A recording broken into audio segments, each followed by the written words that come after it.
So, like before starting, does anyone have any queries so as to like if anyone doesn't know what a ERC20 token is or anything like that, like they can let me know. Uh, yeah, this is again this is a code along. Uh, you can like code along with me. If you have any queries, like you like feel free to interrupt me in between. There's also a very good chance that I might make mistakes somewhere, so you can also you know uh, stop me there. Okay, so I think these are the folks that would join. Okay, so basically, ERC20 token, everyone knows it's a fungible type of token, not unlike NFTs. There is some sort of monetary value associated to it, but that's like going into tokenomics and whatnot, and that just is a lot of work. Like, I'll be honest, I really don't know a lot about tokenomics. So let's start creating by let's create our own token. Let's just call it, I'll just call it Daksh. You can call it whatever your name is, right? I'll just call it Daksh, that's all. I'll just copy the SPDX in Pragma because it's plain. Yep. Let's create contract Daksh. I use again Open Zeppelin. You could use Open Zeppelin. You could write your own ERC20 extension. You could use Soulmate, whatever you want. So let me just import.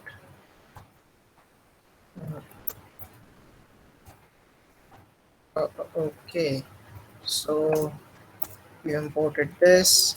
Dutch is ERC20. We'll inherit from that. Okay, let's do one thing. We'll not create a simple contract. Okay, let's like spice it up a bit. Make it a bit creative, Uh, not regular. Daksh, I had one question here. Yeah, go ahead. Yeah, so here, like, is this a remix thing that we are able to directly import? Because I think locally, then we have to do an npm install, right? Yeah, it's a remixing. Like any imports that you have, you can a bit directly. Like if you go to .deps, if I just save this, if I Mm-hmm. go to .deps, it has npm and it has installed Okay. contracts and Okay. all. Fair enough. Okay, so that's like a remix thing. Basically, constructor, we can leave it empty. We'll also have to initialize the ERC20 constructor, which basically takes name and the token.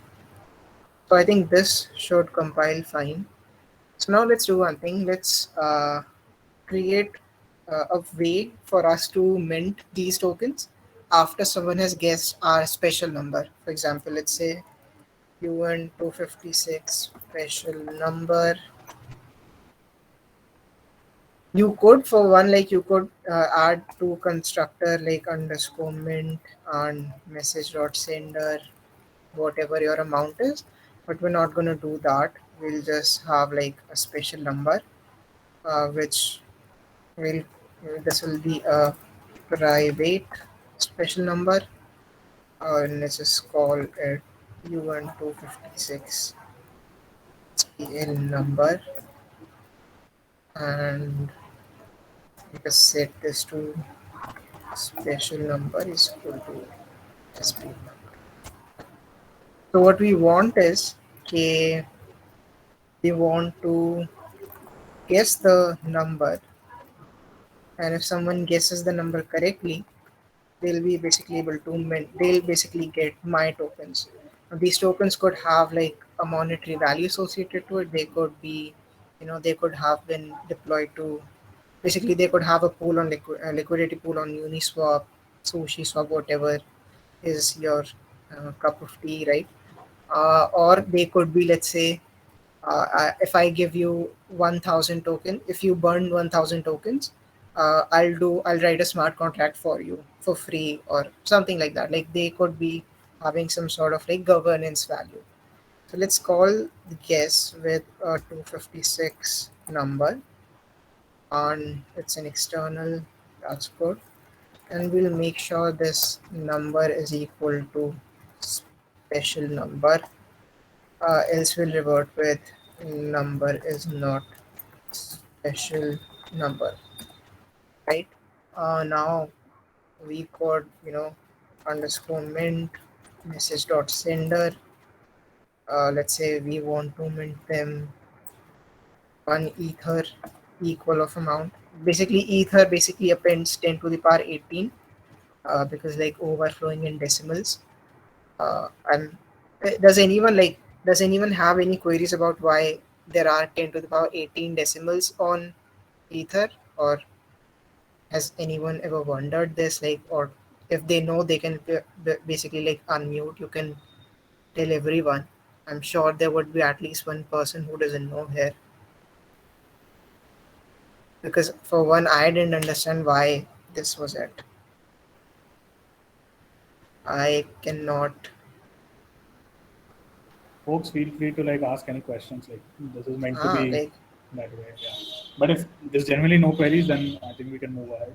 But do not shy away. That's the point. yeah, this I no don't issue. I don't know. You don't know why there are 18 I like just know total. that there are, but I don't know why there are. Okay, so the reason why there are 18 decimal places is like it's a very fairly simple reason. EVM cannot handle decimals. Basically, if you try to send 1.5 ether, there is no way you can. Basically, if there was like 1:1 ratio of ether and the decimal, there would be no way for EVM to actually use. They cannot actually, EVM cannot uh, compile decimal, or basically it just doesn't know what decimals But yeah, are, yeah, right? that So that if there are 18 decimal places to ether, now if you do 1.5, then it will be 1 5 and then 17 zeros trailing it. So that way it actually sees ki I mean, well, there's a very there's like worst case scenario, you go to the 18th decimal place, but you usually go 1.1 to 1.23, like to the second decimal place. But just to be sure, there are like a good amount of decimal places. This is I think by default it is 18 decimal places, but I'm not sure. And I think you guys know USDC is a ERC20 token, which is like a USD pegged token. It actually has six decimal places because six decimal places are cheaper to actually work with. So that is one of the reasons why there are decimal places. I'm uh, hoping. actually I had another question. Basically, so let's say we deploy on Polygon, right, an L2 chain, then All right. one ether does does not translate to one Ethereum, right?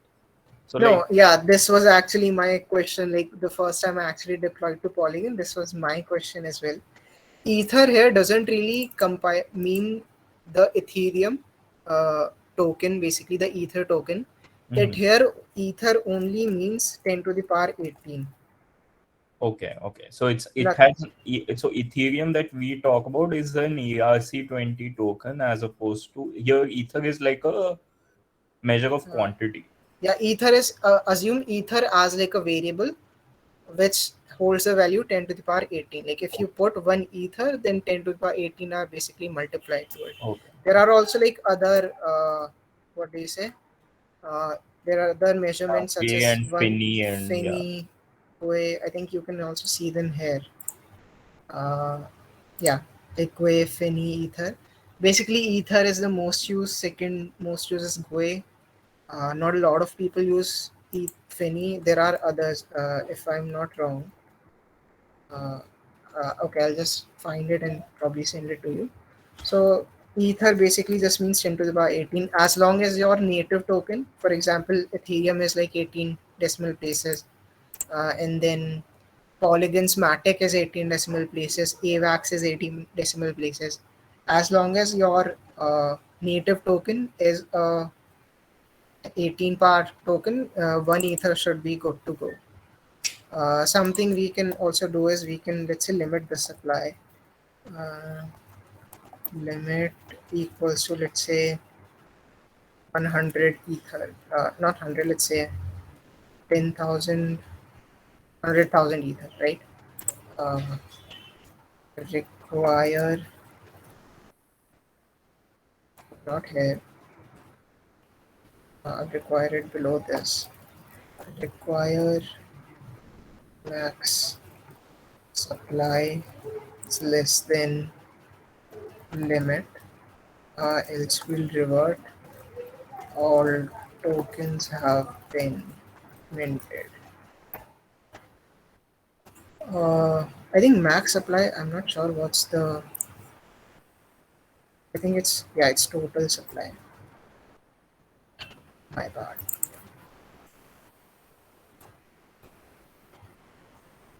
Total supply plus one ether is less than limit.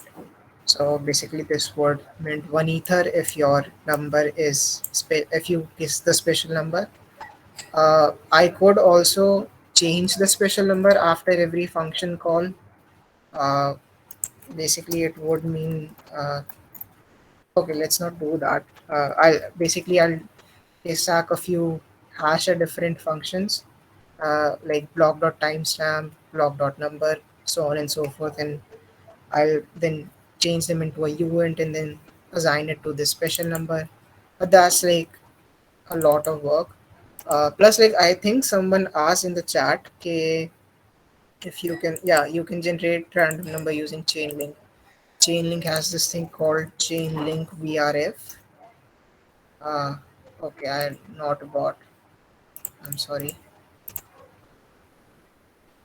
Yes, I'm not a bot. Okay, so Chainlink has this thing called Chainlink VRF. You can use these to create like a random verifiable function. So you could actually get a random number. Like the thing that I was talking about, like calling random random number. Okay, let's call it. So basically, what I'll do is sack a few things. For example, block dot timestamp, right? Uh, block dot number.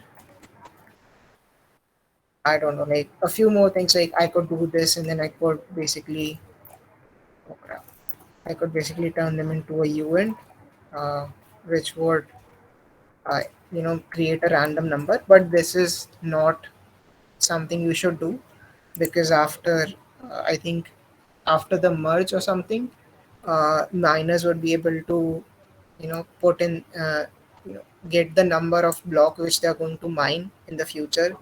So if there's someone finds a lot of incentive to do this, they could, they could alter something and then basically get the uh, money out of profit and whatever. Let's just keep it this way. We can also create a mapping which would basically hold address to pool uh, has minted. Or make this public. There's no issue there.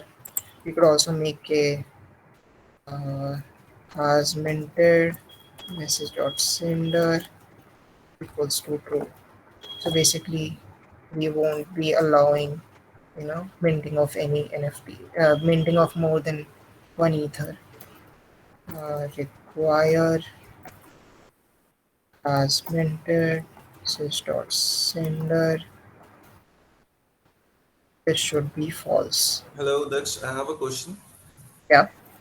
Yeah, can I know the reason why you have added total supply plus one ether? So basically, if let's say k, okay, so it should not be total supply plus one ether. Should be limit plus one ether. So basically, or it should be total. It should be total. Sorry, my bad. So basically, total supply plus one ether would be k. Total supply is, let's say, uh, what is this? 10,000, 100,000, right? Let's say the total supply is 900,999, and then plus one ether, that would be less than uh, 1,000. So, okay, I think you are correct. I shouldn't have added this. All right. So now it would go to like total 100,000 ether. Yeah. Also, I could have like done less than or equal to, but like your choice. I just wanted it to be limited there. Yeah, you caught my error there. Yeah. This should be basically. I have one question as well. No, Sorry no. to interrupt. Go ahead. So I didn't get this decimal thing properly. I mean, how one can set that up for a token and how it actually So matters. to setting it up for a token, I think, yeah, there's basically a function called decimals in Open Zeppelin. You could, uh, you know, override it basically. Decimals returns UN 256. Let me try. Like I haven't done this in a while. I haven't done this. So override it should be external return 6. Will it work? No. That's my override ERC20, I guess. I'm not sure. Okay, I think I forgot the override syntax. But basically, you just overwrite it to set it to 6, and the part coming k why it is important. So let's say I want to send you 1.5 ether, right? Uh, so EVM is built in a way that it should be, you know, the least gas using. Basically, the gas usage should be the least. Plus, it's like very old-fashioned in a sense. Uh, it has very limited usability, right? Uh, you cannot actually talk to other services on the internet on using blockchain unless you use a Oracle. That is like a different thing. uh, so basically why they did it was let's say if I want to function send external. Yeah. So basically, let's say if I wanted to send you something, like I wanted to mint, let's say, one token, right? This is possible because one is not a decimal number. But if I wanted to send you 1.5, this would be an issue, right? Because EVM doesn't support decimals on itself, basically. To, I guess, save some gas and all, I never thought about that why, but it just basically does it. So what it does, it says k do one thing, k if you want 1.5, we'll say k 1.1 ether would be equal to 1000 equivalent units on the EVM, right? So if I wanted to send 1.5 ether, then it would be 150,000. Yeah, so it would be this way, right? So this way you could even send 1.5 to 1.5234, like you could extend up to 18 decimals. If you wanted to basically go over 18th decimal place, you cannot send let's say 1 point, I'll just randomly put in digits. Pretty sure it's over 18, so you cannot actually send this much ether to anyone. And even when you, let's say, go to ether scan, right? Yeah, so this is actually 18 decimals. You go to Etherscan or Polygon scan. This is actually, if you counted, these will be 18 decimals. You cannot go more than that because, well, decimals aren't really EVM's thing. So that is why basically decimals are needed. So you can prevent overflowing of Ether and all. So I hope you got something, if Yeah, I anything. did. Yeah. Thank you. I Yeah. had a doubt. So When we deploy yeah. this, like we'll have to pass in that special number. So wouldn't that be visible in the transaction log? Or so like would it actually be private? No, it won't be private. In nothing on blockchain is private, to be honest. Like, I'm Yeah, not right. sure if it would be visible or not. But even if it won't be, the bytecode that I deploy, uh, that we can decompile it to Solidity and basically understand what the special number is. Right. So like it's technically not private, but just something that isn't like I could even put it public here. It won't really matter. If anyone sees some profit, they could do some work and basically get this special number. Right. Okay. Yeah. So let's try to deploy this. I'll deploy it on Renki Buy. I don't think I have Whirly ETH. Uh, Renki Buy, yeah. Let's see. I don't know if I have Whirly ETH or not. Yes, I do. That is good.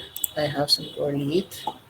I'll inject it with 3 special number. Let's just say the special number is 29, 30, 31 randomly, right? I'll deploy this.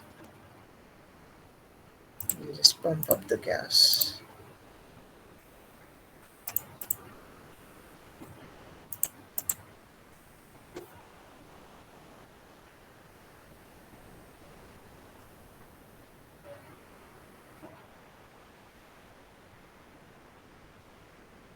Alright, so it is confirmed on my end at the least. Should be confirmed here. Yep. So let's try to augment it. We don't know. Where's the guess? Yeah, guess function. Let's put in 29, 30, 31. A transact number is not a special number. Why is that? I'm sure I put in this right. Don't you have to pad it like multiply by 10 to the power 18? Maybe? No, actually, because the special I put in like 20 because there's no ether appended to this, right? Right. So that's why it will save it on the blockchain with 29, 30, 31. I'm not sure. Let's try. You are using a different number. You deployed it with Ah, 293021. yeah, that's the thing. So yeah, it's going through now. That is nice. Let me confirm this. I think there should be, yeah. So if I go to the ether scan here, this is confirmed on this end. I'm not sure if you can see this. I'm hoping you can see this. Uh, this is confirmed here. Should be, yeah, it's coming up here like the guess function. You could even see like the tokens transferred, 1 Daksh. So you can see like what I did here was, uh, yeah, mint 1 ether. I asked it to mint 1 ether, but it still minted only one. If you can see, it's 1 Daksh. The reason is that ethers cannot like these other, what do you say, uh, platforms basically first check what's the decimal count on this one. The default one for any ERC20 using Open Zeppelin is 18. So one मतलब 10 to the power 18 decimal they check, and then they basically parse the units accordingly. So it's $1 Daksh that is sent to you. I could. I'm hoping you guys are like, what do you say, doing this. Like this is a code along, so I'm assuming you guys have minted this. Uh, I'm assuming you guys have deployed the contracts. I don't think anyone has. No worries. Okay, what I want you to do is deploy it on any, possibly if possible, do it on Polygon testnet. Deploy this and do one thing. This is on Remix. I'm not sure if there's any uh, plugin to basically, you know, do the verify the contract. Do this on Polygon testnet using hard hat, and then you can verify your contract. Then send the links in the Discord server. Then all of us can basically try guessing each other's special number, and then we can basically mint our tokens. So this is basically the first part of this week's assignment. Next part would be to basically just create a liquidity pool for it. I'm assuming you guys know. Uh, I'll just, okay. Let's create a, okay, never mind. So you can basically go to pools, create a pool. So ETH is my first pair. Second pair would be the token that I created. So I'll just paste it here, import it. It'll give you some error type of thing. It's because it doesn't know what this is basically. So yeah, you can choose amount of current ETH price. You basically understand this right now. Uh, okay, so you can add liquidity to the pool against ETH, against USDC, whatever you feel like. And yeah, basically this is the basic gist of it. I don't have like a lot any other token against like which I can create a liquidity. So I'll just let it be. Um, why is it not? Okay, that's against ETH. Maybe okay, sure. I'll just put in say 0.3%. Pool must be initialized. Starting price for the pool. You can set in some price for which you want. Current PAK price would be 0.001 ETH, maybe minimum ETH 0.001, all 1000 maybe. Then I could create like a liquidity pool. Basically, I just haven't put in the correct value, so market price would be out of the price range, but you guys can figure it out.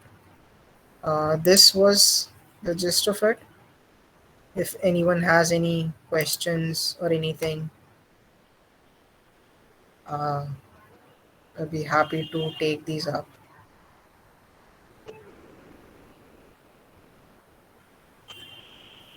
Hi, Daksh. Yeah, Yeah, Nikansh here. yeah. So, like Uniswap does not index the testnet pools, right? Does not index. Testnet pools, the Okay, pool yeah. which we have created right now. Mm-hmm. Mm-hmm. Like, and to get the address of that particular pool, we need to use the get pool function provided by the Uniswap documentation, right? You could do Like, is there that, any or alternate? if I'm not wrong, I tried, deploying a pool a few days ago. Uh, I think it was somewhere here on Rinky by basically. You can decode these basically. Yeah, this was the one. You can decode the transaction. You can see the if contract creation. It's not in this one. Multi-call approve. Not sure where's the one. Like you could do that. I'm not sure how it would go, but my best guess would be how I would do it would be like Ether scan K transactions are like very more than enough. You can like easily. Uh, yeah, I think this one would be at create to. Okay, yeah, never mind. Basically, you can see the transaction, and there would be like a contract creation in the internal transaction thingy. You can find it there. I don't know why I'm not able to find it. I'm assuming it's a contract creation. I guess you could find that by using the Uniswap Yeah, router. yeah, you could do that as yeah, Uniswap router. Yeah, exactly. Just input the two fields for the tokens, and then it will find that pair pool token for you. Yeah, basically that or like create to yeah this There create is to. another method, like when you get your position, ERC 721. So if you Mhm. go to like OpenSea, so there in the metadata you have factory address. Like if you go to the testnet of OpenSea, so you have like the ERC 721, like the position NFT after creating a pool, and there from the metadata itself, you can find the factory contract address of those pool. That could be done as well. Like there are hundreds of ways of doing the same thing. So my best advice would be to experiment and Yeah, I yeah, like best. to Yeah. yeah I like to dig through Etherscan transactions. This is what I do in my free time. So yeah, like this is really good to basically understand how shit works. So these delegate call and all of these basically this is assembly. uh, in Solidity. If you there's like a new creation factory contract creation, it would be through this calls. So you can find these. You can basically read opcodes on some site. I think opcodes. I'm not sure where I've read some opcodes, but yeah, opcode Solidity, I guess. Yeah, ethervm.io. Yeah. So you can basically see what opcode does what, and then understand how much gas each opcode takes. Accordingly, you can write contracts, to basically. I think there would be a create to function which would uh, create to opcode basically. Create opcode, yeah, creates a child contract. You can see, and you could even see how much gas does it take, so on and so forth. So it's a very cool thing. Like you can, once you understand how these transactions work, you can like figure out anything almost.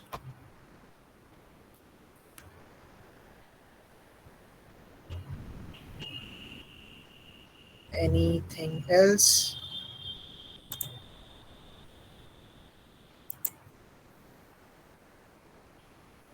I'm assuming you guys have code along with me.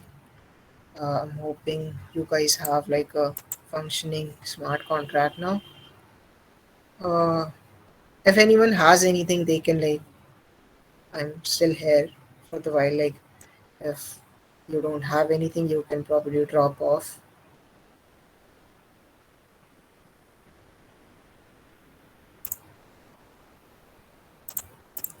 Uh,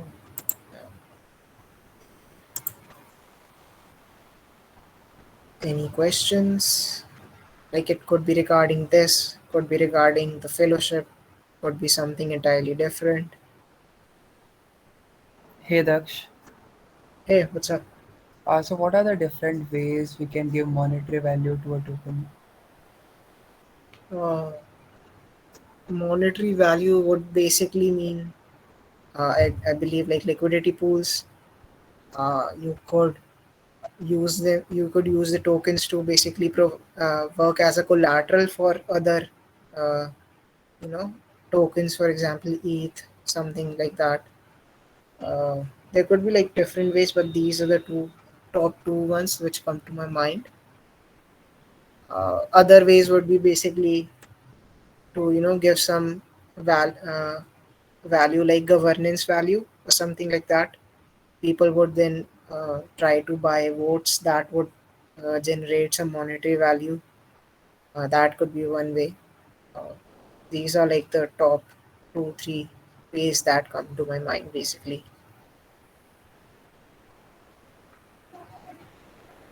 Daksh, I had a question. Okay, I'm not so sure why this is not working. So I'll just share my screen. Maybe I'm just like, maybe I'm just doing something stupid.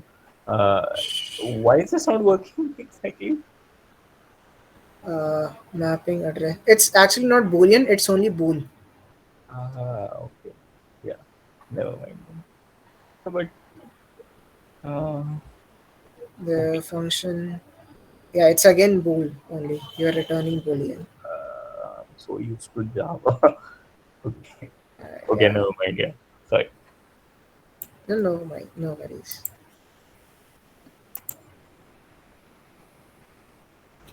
All right. Any other questions?